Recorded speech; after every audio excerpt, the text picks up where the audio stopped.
All right, so Mom, first foremost, want to give all praises unto Yahweh, Bahashem, Yahweh Shai, Bahashem Makakudash. Double honor to the elders and apostles of Great Millstone, and shalom to the hopeful elect scattered across four corners of the globe. And real quick, wanted to do a quick hit. Let me see if I can fix this real quick. Apologize for the aesthetic.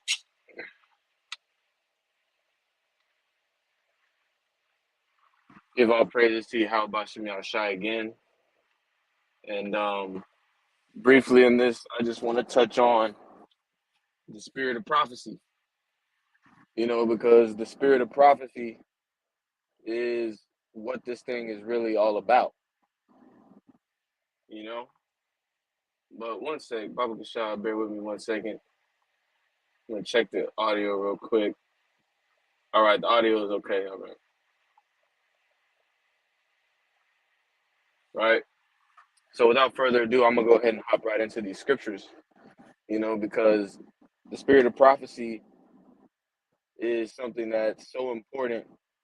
It really can't be overstated, and it's the difference maker when it comes to this truth. It's the difference between what we have and what the so-called Christian church, what these other religions and what these other belief systems, what they bring to the table.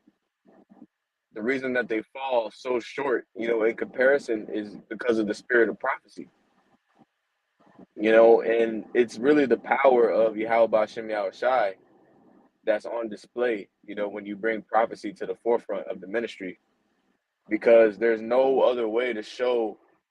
Not there's no other way, but there's prophecy is a beautiful way of illustrating, all right, your power over all things. And Yahweh Bashem Yahweh Shai is he's in Revelations 19, I think it is, all right, he's coined as an omnipotent power. Omnipotent, so he's all powerful.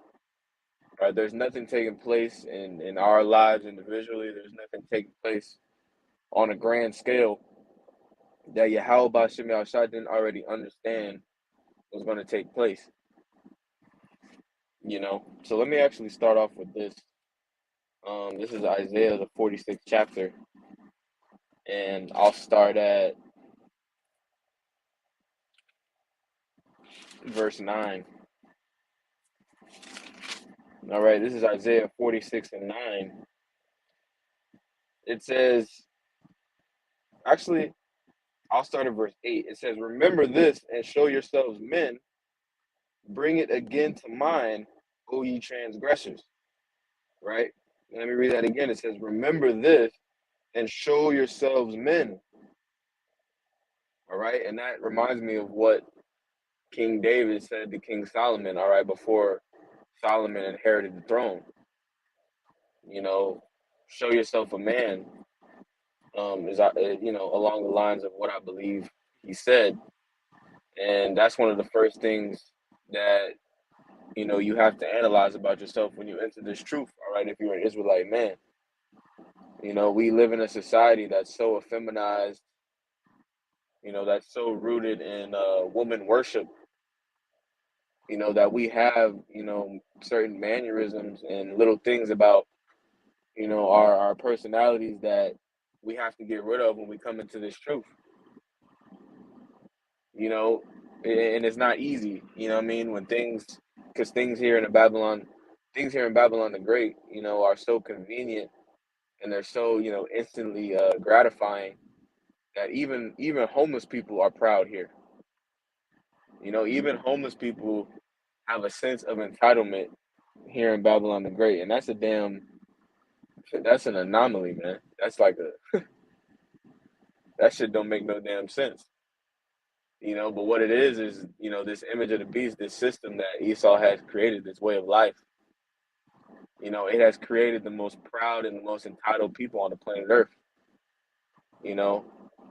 But going back to the point, we have to show ourselves men in this thing, and we have no better examples than Yahweh Shai, first and foremost, all right, and then also the elders and apostles, that he raised up in these times, man, that we can pattern ourselves after. So Tawadi Habashim Yashah for that. All right, this is Isaiah 46:9. It says, "Remember the former things of old, for I am God." All right, lowercase God, so power. For I am power, and there is none else. I am power, and there is none like me. Right, and that makes me think of one of my favorite scriptures, Jeremiah 10:10. All right, let me get that real quick, because again, the spirit of prophecy, it puts the power of Yahweh Shem Yahushai on display. Not only not only has he created all things, but he has endowed particular men on the planet Earth with the ability to foresee into the future. That's a very powerful thing, you know, and that's why the Apostle Paul, I believe he said in the New Testament, all right, covet to prophesy, because it's just the power that comes with that, like the scriptures say, a prudent man foreseeth the evil. Once you foresee something, you have the ability, to prepare for it. So it's really mercy, as well. But this is Jeremiah 10:10. I bring this out a lot, but it is what it is. It says, "But Yahweh is the true power." All right, lowercase g. It says, "But Yahweh is the true power. He is the living power and an everlasting king. At his wrath, the earth shall tremble, and the nations shall not be able to abide his indignation." Right, and indignation is righteous anger. And the Lord's indignation is about to be on full display. All right, as these judgments begin to take place, as we enter into Jacob's trouble, and we are in Jacob's trouble already. All right, but we're in we're in the beginning phases. Things are only going to turn up from here. And it reminds me of I was boiling some tea earlier. When you put some tea in the pot, or anytime you boil water, if you're making rice, whatever you're making, pasta, whatever you're making, in order to bring the water to a boil, you got to turn on the heat. And at first, it's still, it's flat, and then you start to see the smaller, bubbles, and then they start to get bigger, but eventually the heat, it starts, moving the water around almost like the waves of the sea. You know what I mean? The pot gets real, the water gets real unstable. It becomes a lot more chaotic, and that's the way the Lord is doing these prophecies. You know, things are only going to get more and more chaotic, all right, up until Esau Edom comes with his NWO. We know that, it's really the Heavenly Father doing all this, right? But Esau is going to try to, you know, he's the one being used to facilitate all this, and he thinks that he's going to be able to, you know, create order out of this chaos that's bubbling up, so to speak. You know, Salakia.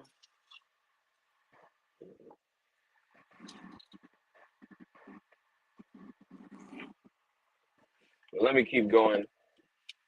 Let me go back to Jeremiah or Isaiah 46. It says 46:9. It says, "Remember the former things of old, for I am power and there is none else. I am power and there is none like me, declaring the end from the beginning, and from ancient times the things that are not yet done, saying, My counsel shall stand, and I will do all my pleasure." Right? Let me read that one more time from the top. It says, declaring the end from the beginning. Right? And that's, again, this is the distinction between, all right, the scriptures, all right, and everything else. You can go all the way to the beginning of the book, and the Lord is declaring things, that happened, 3, 4, 5, 6,000 years later, all right, and things that haven't even happened to this very day. There's no denying that kind of power, man. All right, and the prophets are on the highways and byways in these times, all right, declaring the end from the beginning as well. All right, they're saying, through the spirit and power of Yahweh Bashem Yahushua, his counsel is going to stand. All right, his counsel is going to stand. All right, and it would be wise, to get in line with that, with that counsel, to get with the program, so to speak. That's what we are, doing through the Spirit. We are getting with the program. All right, on the right hand side, because ultimately everything in all creation, all right, is subject to the will of Yahweh Shem Shai, and there's nothing operating outside of His will. But we are hoping and praying and giving diligence, Lord will, that we are a part of that, elect, that the Most High has, programmed into creation. All right, we know, you know, that's what we want to be a part of. You know, so let me go back to let me go to Revelations 19:10 real quick, because this is a precept that comes out a lot, but it's very important. I'll start at Revelations 19:10. It says, "And I fell at his feet to worship him." Right, and this is John. All right, in front of the angel, right, that was sent to relay him a message. It said, "And I fell at his feet to worship him, and he said unto me, See thou do it not. I am thy fellow servant and of thy brethren that have the testimony of Yahushai. Worship the Most High, for the testimony of Yahushai is the spirit of prophecy." All right, the testimony of Yahushai is the spirit of prophecy. So if you're claiming, all right, to build your life off the foundation of the scriptures, all right, if you're claiming to be a Bible believer, okay, then at the root, of that belief should be prophecy. All right, what the Lord said was going to happen when He said it was going to happen. That's what we're banking on. We're not banking on anything else. We're not banking on anything of our own will, all right, or anything of our own, imagination. At the end of the day, the only thing we can rely on is, all right, these words coming to pass. That's it.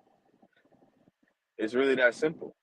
Sticking to the script, all right, believing the script, all right, and understanding, our role in this thing, you know, and overcoming this flesh, because that flesh, this flesh, man, this flesh, that's the battle. That's the battle. You're really your own flesh is really your worst enemy. You can be your own worst enemy. And that makes me think of Romans the 8th chapter. I'm not gonna pull it. That's another lesson for another day. Lord will, I do it soon, because I was thinking about that earlier as well. But you're really your own worst enemy. This flesh. I'm talking about. Your carnal mind. All right, that fight or flight. Programming that was implanted into us, all right, into these flesh suits, because like the scriptures say, those the carnal mind and the spiritual mind, they're at war with each other. All right, the flesh war against the spirit. All right, that's the battle. That's the battle. It's all inward. you know so let me get another preset real quick, and I'll finish it off on that. I just really wanted to hit the button. The spirit was on me to hit the button. It's been a few days. Salaki for that. But I just wanted to touch on this real quick. Because again, when you consider the scriptures, when you consider Noah, for example, it was the spirit of prophecy that drove Noah to do everything that he did. It's the spirit of prophecy that made Noah build the ark. All right, which took a lot of diligence. All right, not only to build the ark, but to go out and to prophesy for 100 years. Because with the spirit of prophecy also comes that healthy fear of Yahweh Bashem Yahushua. Hebrews the 11th chapter talks about that. How Noah moved with fear. But the driver of that fear again is the spirit of prophecy. So these people that really don't understand the prophecies, they can't fear the Lord because they don't understand what's coming. And they don't understand that it's Yahweh Bashem Shai that wants all of this to take place. The scriptures say the Most High loves judgment. Let me get that real quick. Actually, we can finish off with that. This is Psalms, the 37th chapter. All right, Psalms 37 and 28. I'll start at verse 27. It says, depart from evil and do good and dwell forevermore. All right. And in these times, departing from evil is really departing from the shadow of this world. All right. Renewing your mind, conforming your mind to the mind of Yahweh Shai. That's how you depart from evil, and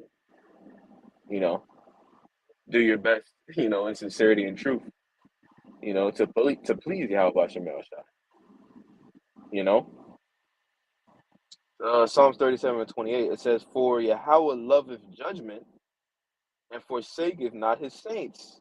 All right, for Yahweh loveth judgment. All right, he loves judgment. All right, and we're about to witness some of the most grievous judgments, all right, that we've ever seen on the planet Earth. All right, people are about to be starving to death.